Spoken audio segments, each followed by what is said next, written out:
Girls already இதே மாதிரி pleat எடுத்து அயன் பண்ணி வச்சுருந்த இந்த சாரீ தான். இது வந்து நான் ஃப்ளஃபியாக எடுத்து வச்சுருக்கேன்.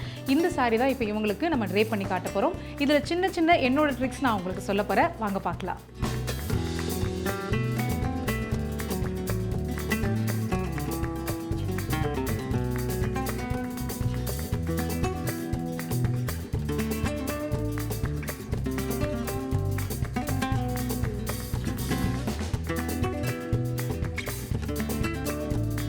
ஸோ ஆல்ரெடி நம்ம ஹேங்கர் பண்ணி வச்சுருக்கோம். இவங்களோட மெஷர்மெண்ட் எடுத்து அயன் பண்ணி ஹேங்கர் பண்ணி வச்சாச்சு. இதுதான் இப்போ நம்ம அவங்களுக்கு ட்ரே பண்ண போகிறோம். நான் சொல்லியிருந்தேன் இல்லையா, இந்த 4th பின்னு, 3rd பின்னு, 2nd பின்னு, 1st பின்னு, அதே எப்படி நான் அந்த இடத்துல ட்ரே பண்ணுறேன்றது பாருங்கள். சரியா? சேம் எப்படி மெஷர்மெண்ட் எடுத்தோமோ அதே மாதிரி அவங்கள கரெக்டாக நிற்க வச்சு அதே பொசிஷனில் பிடிச்சிக்கோங்க. முதல்ல அளவு கரெக்டாக இருக்கா செக் பண்ணிக்கோங்க. என்னதான் நம்ம பண்ணாலும் சில நேரம் மாற வாய்ப்பு இருக்குது. ஒரு சில நேரம் நம்ம ட்ரே பண்ணும்போது என்ன பண்ணுவோம், வைக்கும்போது ஒரு இடத்துலையும், மெஷர்மெண்ட் வைக்கும்போது ஒரு இடத்துலையும், ட்ரே பண்ணும்போது ஒரு இடத்துலையும் பண்ணிவிடுவோம். அப்போ என்ன ஆகும், இந்த இடம் மாறும். இந்த இடம் மாறும்போது என்ன ஆகும், ஆட்டோமேட்டிக்காக சாரீ இப்படி போக ஆரம்பிக்கும். ஸோ அதனால் கரெக்டாக இருக்கான்னு செக் பண்ணுறதுக்கு என்ன பண்ணலான்னா, இந்த இடத்துல இப்படி வச்சு பார்த்துட்டு இது ஃப்ரண்ட்டில் வருதான்னு பாருங்கள். இல்லை வரலை அப்படின்னா இந்த ப்ளீட் இந்த பார்ட்டை எடுத்து இன்னும் கூட கொஞ்சம் தள்ளி வச்சுக்கோங்க. ப்ராப்ளம் இல்லை. சரிங்களா? அவ்வளோதான். ஸோ எனக்கு இப்போ இது கரெக்டாக இருக்குது. இதே மாதிரி பண்ணலாம். இப்படி பிடிச்சிக்கோங்கப்பா. அவ்வளோதான். இப்போ இந்த பார்ட் வைக்கும்போது கீழே அவங்கள டைட்டாக பிடிச்சிக்க சொல்லுங்கள். லாக் பண்ணுங்கள். லாக். இவங்க கொஞ்சம் ஹைட்டாக இருக்கிறதுனால சாரீ பத்தலை.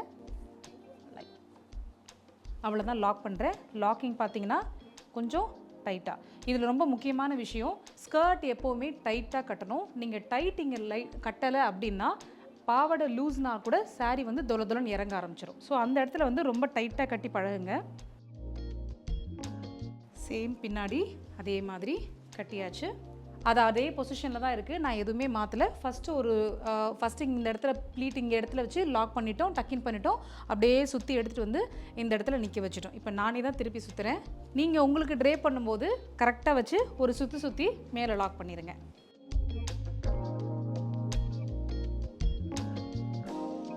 உள்ளே மட்டும்தான் டக்கின் பண்ணியிருக்கேன். ஹிப் பார்ட்டில் ஃபஸ்ட்டு உள்ளே மட்டும் டக்கின் பண்ணியிருக்கேன். இப்போ நான் முதல் பின் பண்ண போகிறது எந்த இடம்னா, சேம் நம்ம அளவு எடுத்தோம் இல்லையா, அதே நம்பர் 1 பார்ட்டு ஷோல்டர் பின். இதுதான் நம்ம பண்ண போகிறோம். ஸோ அந்த பின் எடுத்துட்டு அழகாக இந்த பின்னிங்கில் ஒரு டெக்னிக் இருக்குது.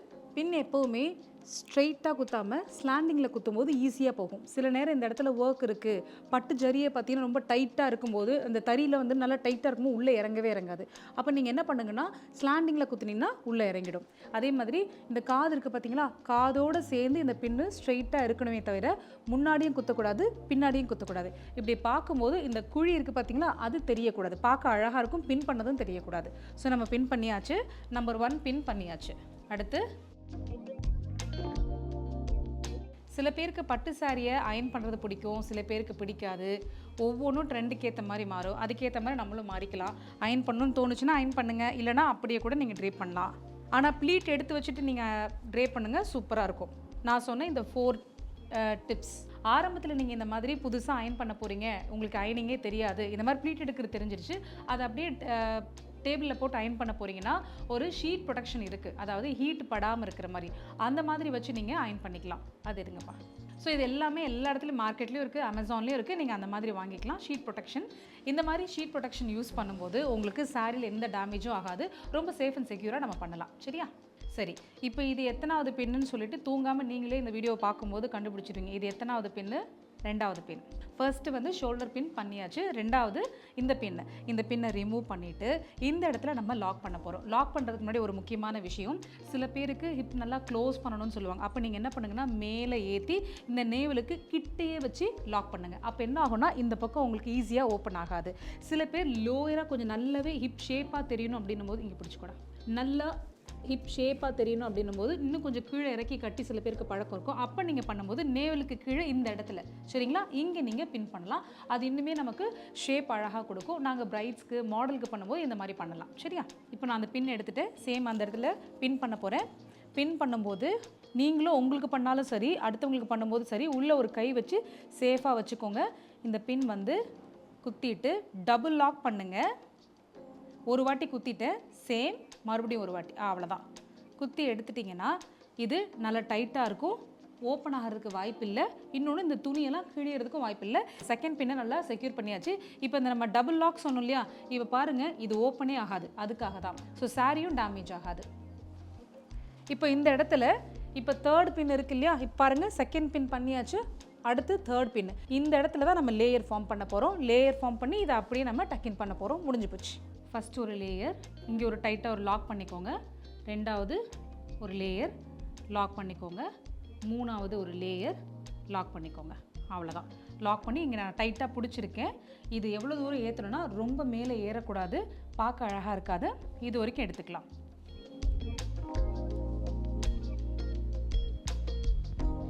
சேம் அதே தான், டபுள் லாக் கொடுப்பேன்.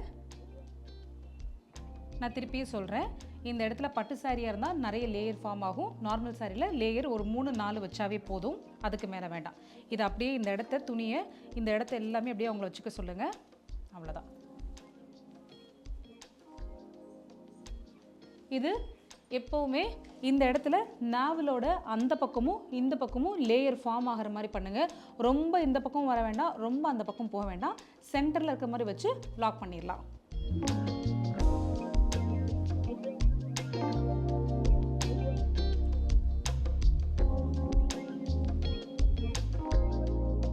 இப்போ இந்த எக்ஸஸாக இருக்கிறத எப்போவுமே இந்த ஒரு எக்ஸஸ் சின்னதாக இது மட்டும் வரும். இதை என்ன பண்ணுங்கன்னா ட்விஸ்ட் பண்ணி ஒன்றும் இங்கே லாக் பண்ணுங்கள். இல்லைனா நாங்கள் என்ன பண்ணுவோம்னா ட்விஸ்ட் பண்ணிவிட்டு இங்கே ஒரு பின் குத்திட்டு அப்புறமா லாக் பண்ணிவிடுங்க. ஸோ ரொம்பவே செக்யூராக இருக்கும். இந்த இடம் அந்த டைட் அப்படியே இருக்கும். பண்ணியாச்சு. பாருங்கள் எக்ஸஸாக எவ்வளோ வருதுன்னு, இவ்வளோ தான் வருது. சரிங்களா, இதுக்கு மேலே வராது. இதுக்கு தான் இந்த 4 பின் மெஷர்மெண்ட் தெரிஞ்சால் உங்களுக்கு இந்த மாதிரிலாம் ஈஸியாக இருக்கும். சில பேருக்குலாம் இந்த இடத்துல ஒரு நிறைய துணி வேஸ்ட்டாக போகும், இந்த பக்கம் நிறைய சாரியோட பார்ட் வெளியே வந்துடும், அந்த பக்கம் வரும். அதை என்ன பண்ணுறதுன்னு தெரியாமல் நம்ம என்ன பண்ணுவோம், உள்ளே சுற்றி சுருட்டி லாக் பண்ணுவோம். அது ஒரு இடத்துல என்னவாகும், பல்ஜியாக வெளியே ஓப்பன் ஆகும். ஸோ அந்த மாதிரிலாம் இல்லாமல் இருக்கணும்னா நீங்கள் அழகாக இது என்ன பண்ணுங்கன்னா மெஷர்மெண்ட் எடுத்துருங்க. ஈஸியாக மெஷர்மெண்ட் எடுத்துருங்க. அதுவும் உங்களுக்கு ரொம்ப நேரம் எடுக்காது. ஸோ எடுத்தாச்சு. ஃப்ரண்ட்டில் விட்டுட்டு நல்லா ஒரு டைட் கொடுக்குறேன். இது வந்து இவங்களுக்கு பண்ணும்போது நான் அப்படி டைட் பண்ணுறேன். நீங்கள் உங்களுக்கே பண்ணும்போது நல்லா இறக்கிட்டு இப்படி டைட் பண்ண அந்த இடம்லாம் பார்த்தீங்கன்னா ஃப்ரண்ட்டில் இப்படி வந்துடும். ஸோ டைட் பண்ண நீங்கள் பண்ணுங்கள், டைட் பண்ணுங்கள். அவ்வளோதான். பொறுமையாக எல்லா பின்னும் விட்டுற போது பொறுமையாக. ஸோ எடுத்துட்டாங்க. இப்போ லாஸ்ட் ஒன் ஃபைனலாக ஒன்று கொஞ்சம் இப்படியே திரும்பிக்கிங்கப்பா. ரைட். ஓகே, ஃபைனலாக இந்த இடமும் டைட்டாக எடுத்து காட்டுங்களா. இப்போ இந்த இடம் டைட்டாக இருக்கிறதுக்கு காரணம் நம்ம நல்லா இவங்க பின்னாடி இறக்கி விட்டுருக்காங்க. இப்படி இறக்க என்ன ஆகும்னா உங்களுக்கு இந்த ஃபஸ்ட்டு ப்ளீட்டு அழகாக கீழே இறங்கும், ஃப்ரண்ட்டில் வரும். ஸோ இதுதான் சில பேருக்கு வந்து சைடில் ஹிப் எனக்கு தெரியுது, செஸ்ட்லாம் எல்லாம் தெரிய வேண்டாம், ஹிப் நல்லா கவர் பண்ணணும்னா இந்த ஃபஸ்ட்டு பார்டர் மட்டும் இன்னும் கொஞ்சம் பெருசு பண்ணுங்கள். இது ஒரு டிப்ஸ். இன்னொன்று, ஷோல்டர் ரொம்ப பெருசாக இருக்குது அப்படின்றவங்க அட்லீஸ்ட் க்ளோஸ் நெக் பண்ணுங்கள். யார் ஷோல்டர் பெருசாக இருக்குங்க கொஞ்சம் க்ளோஸ் பண்ணிங்கன்னா அழகாக இன்னும் ஷோல்டர் சின்னதாக தெரியும். இதே ஷோல்டர் ரொம்ப ஷார்ட்டாக இருக்குங்க கண்டிப்பாக க்ளோஸ் பண்ணக்கூடாது. அப்படி நீங்கள் க்ளோஸ் பண்ணி நீங்கள் ப்ளவுஸ் ஸ்டிச் பண்ணிங்க அப்படின்னு நான் சொல்கிறது எல்லாமே ப்ளவுஸ் க்ளோஸ் பண்ணி ஸ்டிச் பண்ணும்போது என்ன ஆகும்னா சாரியும் கொண்டு போய் நம்ம அங்கே தான் வைப்போம். அப்போ அங்கே வைக்கும்போது என்ன ஆகும், இன்னும் குறுகின மாதிரி இருக்கும். ஸோ இதுதான் நம்மளுடைய பாடி ஷேப்க்கு ஏற்ற மாதிரி தான் நீங்கள் ப்ளவுஸும் ஸ்டிச் பண்ணணும். ஓகேவா? ஸோ இது நம்ம இன்னுமே உங்களுக்கு இந்த இடம் டைட்டு வேணும், நான் கட்டி முடிச்சுட்டேன் எனக்கு லூஸாக இருக்குன்னா அப்பயும் ஒரு ஆப்ஷன் இருக்குது. என்ன ஆப்ஷன்னா, இது எல்லாம் முடிச்சிட்ட பிறகு இதை மட்டும் கழட்டிட்டு மறுபடியும் ஒரு டைட் பண்ணணும். இது மட்டும் யாரோட ஹெல்ப் மூலமாக பண்ணிக்கோங்க. இல்லை நீங்களே பண்ணிங்கன்னா கரெக்டாக கழட்டிட்டு இன்னும் கொஞ்சம் நல்லா மேலே ஏற்றி லாக் பண்ணிக்கோங்க. ஸோ இன்னுமே ஃபிட்டாக தெரியும். இதுதாங்க நம்மளுடைய சாரி ட்ரிப்பிங். வித்தின் 5 மினிட்ஸில் கட்டிடலாம். ஸோ கேர்ள்ஸ், இப்போ பார்த்தீங்களா வெறும் 4 பின்னில் இதை நம்ம ட்ரேப் பண்ணியாச்சு. இதுவே நீங்கள் உடனே எடுத்து ஆன் ஸ்பாட்டில் கட்டணும்னா கண்டிப்பாக 1 hour ஆனாலும் நம்ம ரூமை விட்டு வெளியே வர மாட்டோம். அதனால் இந்த 4 பின் ஃபார்முலாவை வச்சு சூப்பராக நீங்களும் ப்ளீட் பண்ணி எங்கே வேணாலும் நீங்கள் கட்டிட்டு போகலாம். இது ரொம்பவே உங்களுக்கு இன்ட்ரெஸ்டாகவும் இருக்கும், யூஸ்ஃபுல்லாக இருக்கும்னு நினைக்கிறேன்.